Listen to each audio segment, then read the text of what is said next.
Radio CR Tauhid Aceh 96,1 FM. Sahabat berbagi ilmu Islam. Bismillahirrahmanirrahim. Alhamdulillah wassalatu wassalamu ala Rasulillah wa ala alihi wa sahbihi wa sallama tasliman katsira. Amma ba'd. Ikhwani wa akhwati al-kiram yang saya cintai dan hormati, rahimani wa rahimakumullah. Inilah pelajaran atau majlis yang kedua terhadap pembahasan Ahkamus Shiyam, yang ini merupakan program Ramadan kita, insyaallah taala. Pada majlis sebelumnya kita telah mendengar keutamaan berpuasa bulan Ramadan dan dosa bagi orang yang berbuka di bulan Ramadan tanpa udzur syar'i, dan definisi bulan berpuasa di bulan Ramadan serta sejarah disyariatkannya puasa bulan Ramadan.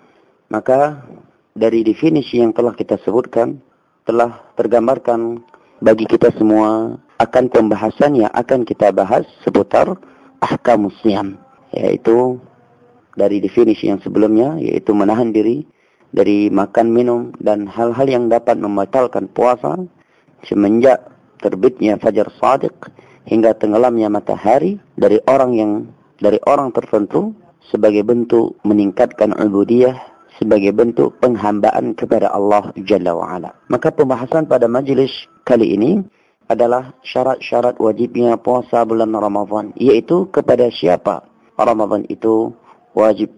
Yang pertama, syarat wujub yang pertama adalah muslim, adanya keislaman pada diri seorang tersebut. Maka puasa itu tidaklah sah dari orang yang kafir walaupun dia berpuasa. Kenapa? Karena mereka adalah orang-orang yang kafir, tidak diterima dari mereka ibadah. Wa ma mana'ahum an tuqbala shadaqatuhum illa annahum kafaru. Tidaklah diterimanya amalan-amalan mereka, sedekah-sedekah mereka, melainkan karena mereka adalah orang-orang yang kafir. Maka apabila dia Islam, maka tidak diwajibkan bagi dia untuk mengqadha puasa-puasa yang dia tinggalkan ketika dia masih kafir. Yang wajib bagi dia adalah berpuasa apabila dia telah masuk di waktu masih adanya puasa. Syarat yang kedua adalah al-bulugh, baligh, Dalilnya adalah hadis yang diriwayatkan oleh Imam Ahmad dan Abu Daud pada nomor 558 jilid keempat dari kitab sunannya, dan disahihkan oleh Syekh Albani dalam kitab Al-Irwa pada nomor 297. Nabi bersabda, rufi'atil qalam an thalatha. Pena catatan amalan itu diangkat oleh Allah dari 3 golongan. Yang pertama dari orang yang gila hingga dia kembali kepadanya akal. Yang kedua dari orang yang tidur hingga dia bangun, dan yang ketiga adalah dari anak hingga dia ihtilam, mimpi basah. Salah satu tanda dari tanda-tanda baligh. Para ulama menyebutkan bahwa tanda baligh itu ada 3. Yang pertama ihtilam, mimpi basah, sebagaimana dalam hadis yang kita sebutkan tadi. Yang kedua dengan sempurnanya umur 15 tahun. Dengan dalil bahwa suatu hari Ibnu Umar bin Khattab radhiyallahu anhu ingin bergabung di dalam medan jihad bersama Rasulullah. Maka beliau meminta izin kepada Nabi. Lantas Nabi SAW menanyakan umurnya. Beliau pun menjawab bahwa umur beliau 14 tahun. Maka Nabi tidak membolehkannya. Kemudian pada tahun berikutnya, tatkala telah genapnya umur 15 tahun, beliau datang kembali kepada Nabi SAW meminta izin untuk bergabung di medan jihad. Maka Nabi SAW pun membolehkannya. Ini adalah dalil yang disebutkan oleh para ulama bahwa tanda yang kedua dari tanda-tanda baligh adalah sempurnanya umur 15 tahun. Tanda baligh yang ketiga adalah tumbuhnya nubut asy'ar haul al-zakar, tumbuhnya bulu di sekeliling kemaluan. Dalilnya adalah kejadian di zaman Nabi SAW tatkala disandaranya anak-anak kaum musyrikin. Maka Nabi perintahkan untuk dilihat apakah telah tumbuh bulu-bulu kemaluan di sekeliling kemaluan mereka. Kalau sudah maka mereka dibunuh, kalau tidak maka jangan dibunuh. Adapun kepada kaum wanita, maka 3 tanda tadi dan ditambah tanda berikutnya yaitu haid. Ditambah tanda berikutnya yaitu haid. Syarat yang ketiga adalah al-aql.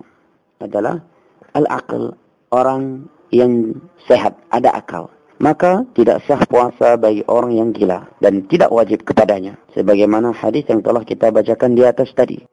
Oleh karena itu, para ulama menyebutkan apabila ada salah satu dari anggota keluarga seseorang ada yang gila dan umurnya sudah dewasa, maka tidak boleh bagi mereka untuk melarang dia makan ataupun minum. Banyak kejadian pada sebagian rumah tangga tatkala ada di antara keluarga mereka yang gila, lantas di siang hari minta makan dan minum, mereka menjawab, kamu tidak ada rasa malu. Anak-anak kecil, adik-adik kamu saja puasa, sedangkan kamu tidak puasa, kamu sudah tua. Kata para ulama, ini sebuah kezaliman, karena mereka orang gila, orang-orang yang bersakit jiwa, tidak wajib bagi mereka puasa dan tidak sah bagi mereka puasa, maka tidak boleh melarang mereka melakukan sesuatu yang tidak diharamkan oleh syariat. Syarat yang ketiga, as-sihhatu, adanya kesehatan.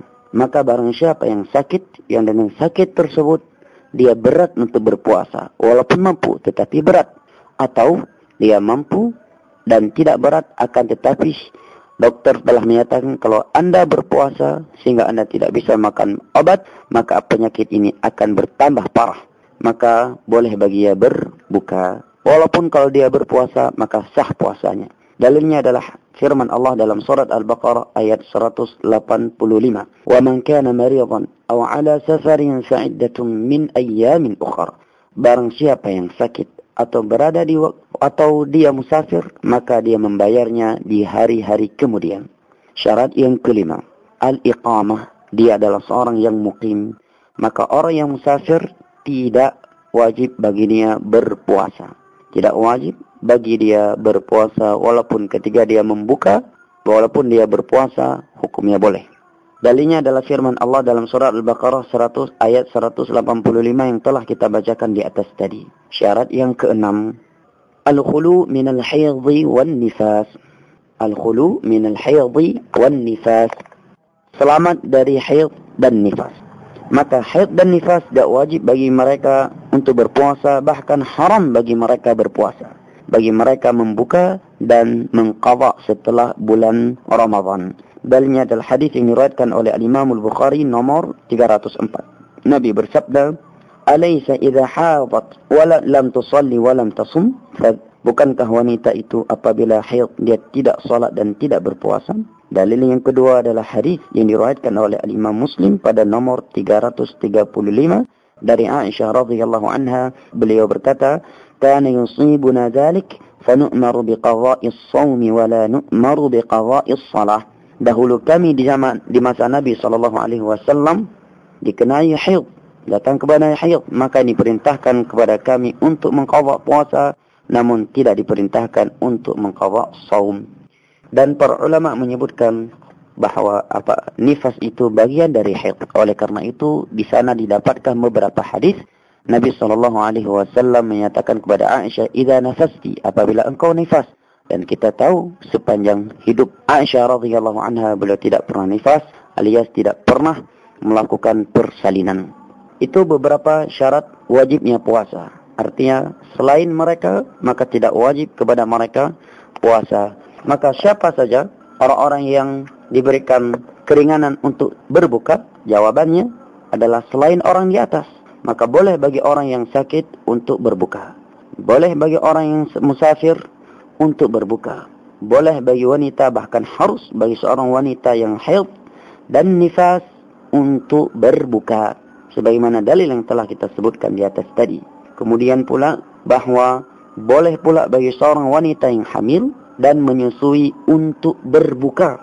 Untuk berbuka, dalilnya adalah hadis Anas yang diriwayatkan oleh Al-Imam Tirmidzi pada nomor 715 dan Al-Imam Ibnu Majah serta disahihkan oleh Syekh Albani di dalam kitabnya Sahih An-Nasa'i. Rasulullah sallallahu alaihi wasallam bersabda, "Innallaha wada'a 'anil musafiri syatra as-salati was-shaum wa 'anil hubla wal murdi' was-shauma." Allah telah memberi keringanan kepada seorang musafir setengah salat. Artinya yang 4 menjadi 2. Was-shauma, dan Allah berikan keringanan bagi seorang musafir untuk tidak berpuasa. Juga Allah memberikan keringanan kepada wanita yang sedang hamil dan menyusui untuk tidak berpuasa. Bagi mereka mengqadha, bagi mereka hanya mengqadha di waktu yang datang setelah bulan Ramadan.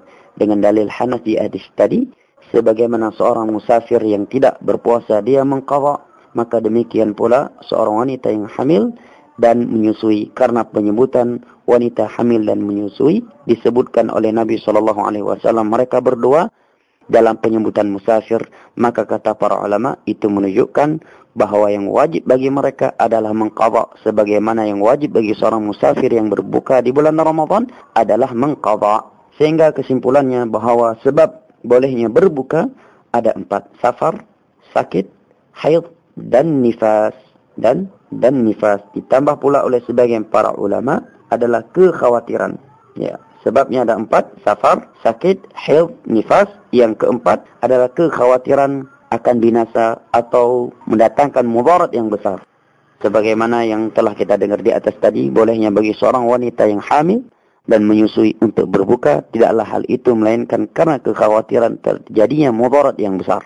Jadi kebinasaan pada diri mereka atau bayi. Sehingga oleh karena itu para ulama membolehkan bagi orang yang ingin menyelamatkan saudaranya yang tenggelam di dalam sungai, laut dan yang semisalnya untuk berbuka. Di mana kalau dia tidak berbuka, dia tidak sanggup berenang untuk menyelamatkan orang tersebut. Inilah penjelasan yang ringkas. InsyaAllah ta'ala pada majlis yang berikutnya kita akan menyebutkan beberapa masalah dalam seputar pembahasan yang telah kita sebutkan tadi. Masalah-masalah pada masalah safar, masail terhadap orang-orang yang haid, orang-orang yang masih kecil yang belum baligh, dan masail yang lainnya.